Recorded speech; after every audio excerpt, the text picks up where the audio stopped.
Hello, dear friends. Ken Graves here with GodSword. It's Thursday, August 22nd, the year 2024. Our text, Amos, chapter 2. Amos continues to deliver the pronouncement of judgment against Israel's Gentile neighbors. In verse 1, thus says Yahweh, for 3 transgressions of Moab, and for 4, I will not turn back its punishment, because he burned the bones of the king of Edom to lime. So I will send fire upon Moab, and it will consume the citadels of Kirioth. And Moab will die amid great rumbling, amid a shout and the sound of a trumpet. I will also cut off the judge from her midst, and kill all her princes with him, says Yahweh. And that concluded the sixth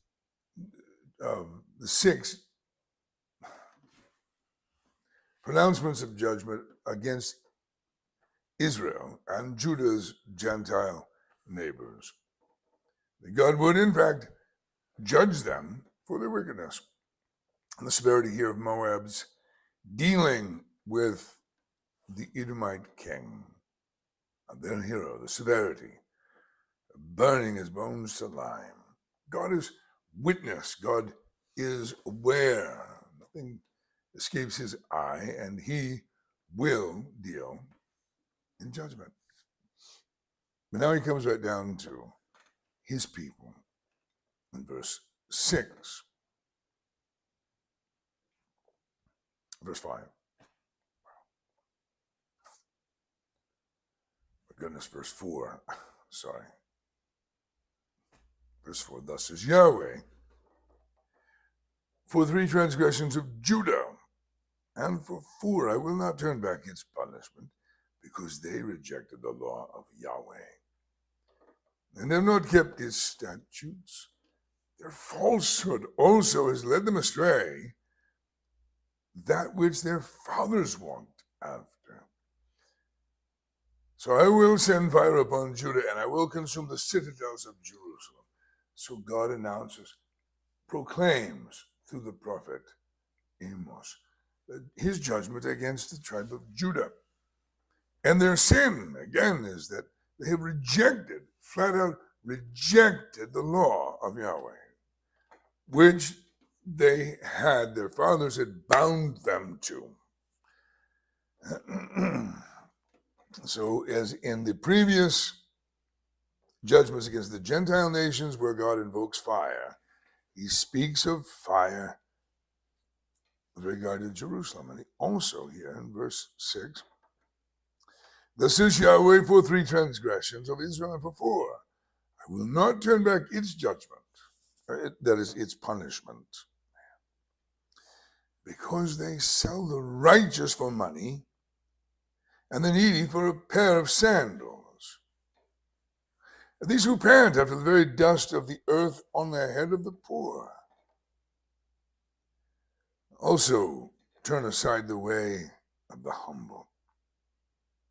And a man and his father go to the same young woman in order to profane my holy name.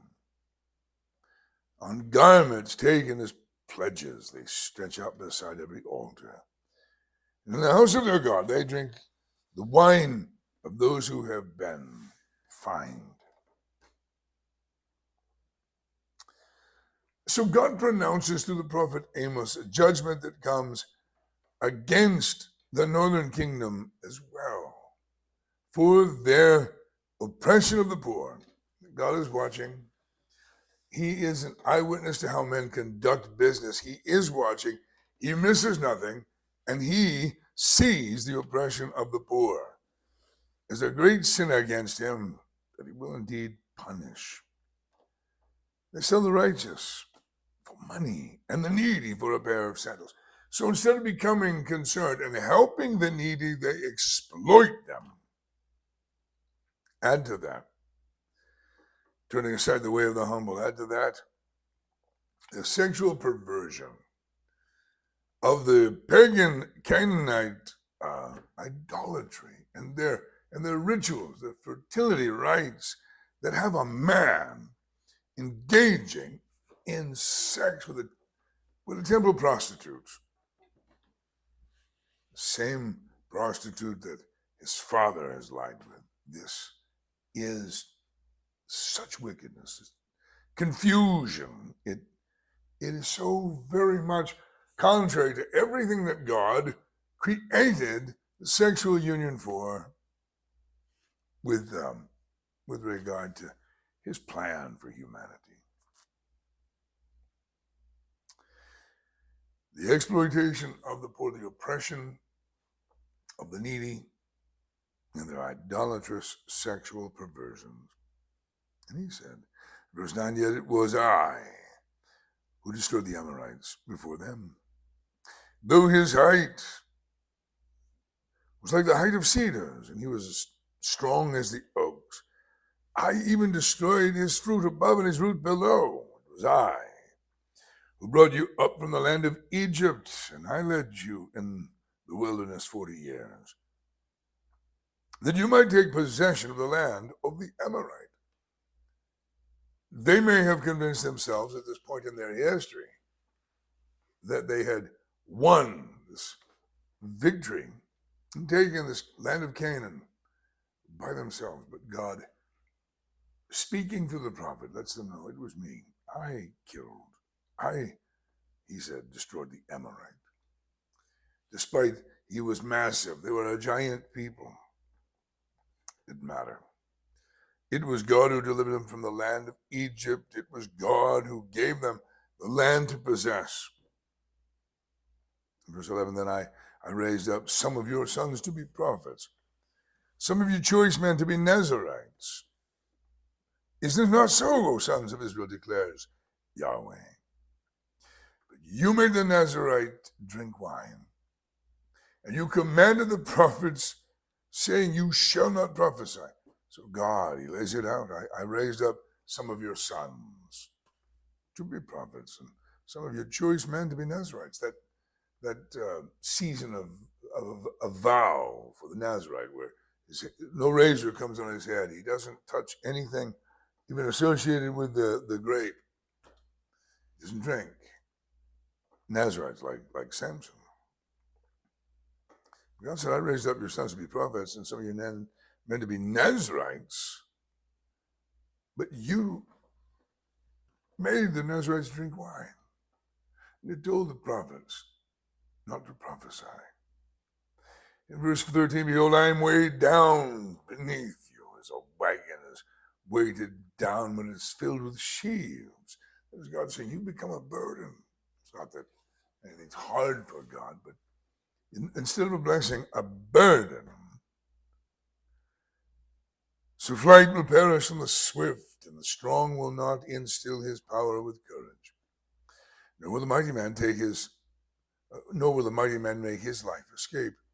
He who grasps the bow will not stand his ground. The swift of foot will not escape, nor will he who rides the horse make his life escape. Even the most courageous of heart among the mighty men will flee naked in that day, declares Yahweh. So because of their rebellion, because of their exploitation of the poor, their sexual perversion, idolatrous practices, their violation of the covenant, for all of that, for becoming a burden to the heart of God, God says, judgment comes in this form. Flight will perish from the swift, and the strong will not instill his power with courage. There'll be no one fast enough to escape. There'll be no one strong enough to escape. Even the mighty man, and the man who grasps his bow will not stand his ground. So they will know defeat and not escape. And so the judgment pronounced by God through the prophet Amos. 6 Gentile nations, and then Judah, and than Israel.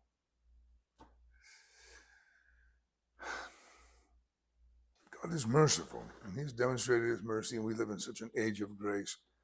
But it is still a reality that he watches. He has seen what we have done individually. He has seen what nations do collectively. And he judges nations. And may God have mercy on our nation. The exploitation of the poor. I could go on quite a rant. Really could.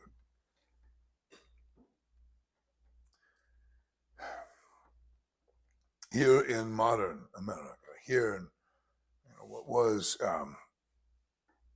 freedom.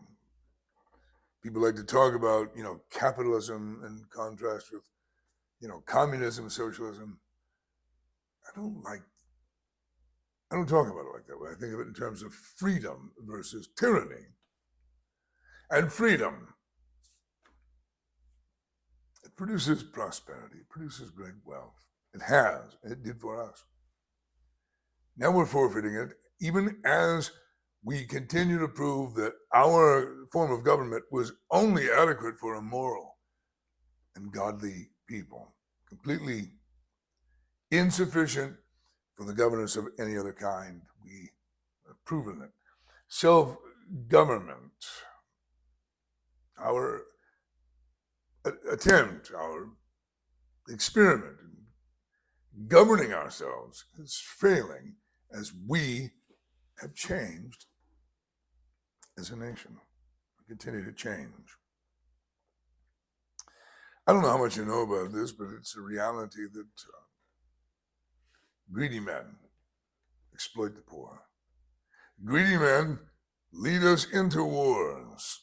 Not all wars, but it is a reality that there are those who get outrageously rich every time we go to war. They exploit.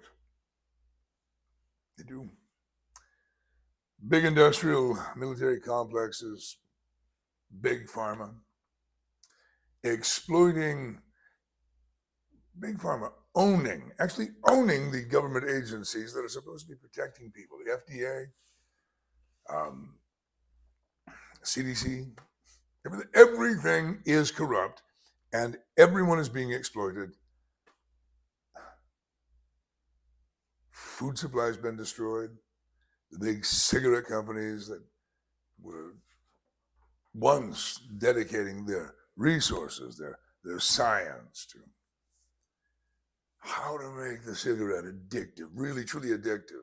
Those same corporations like Philip Morris and was R.G. Reynolds, they reinvested in food production and processed foods made cheaply, but also made profoundly addictive, destroying the nutrition. And the people that suffer the most are the poor.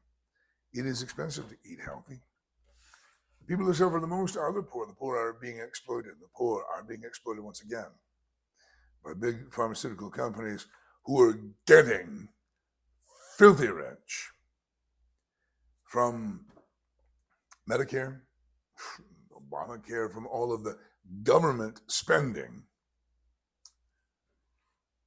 The poor are continuing to suffer. Instead of being made healthy with good food, they're being made sick with processed foods and chemicals and pesticides. The entire system is so corrupt that as we have abandoned a biblical ethic, as we have nationally abandoned the very thing that would produce in us a love for our fellow man and the fear of God, recognizing that he is watching. 1 Timothy chapter 6 warns us that the love of money is the root of all kinds of evil, and the love of money and the love for power has brought us to such a place in our own nation where we nationally are inviting the judgment of God in more ways than you even realize. May God have mercy upon our nation. On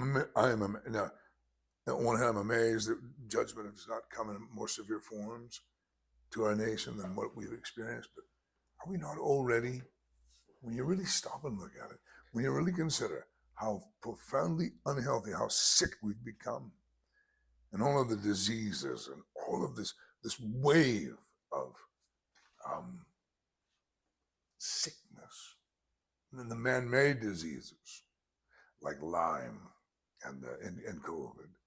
The man-made diseases are sexually transmitted diseases that are the result of our so-called sexual revolution. Put it all together with the illicit drug epidemic, or pandemic, the real plague that is killing hundreds of thousands and destroying families. Are we not already, to some degree, experiencing a form of the judgment of God against our nation? May God have mercy upon us.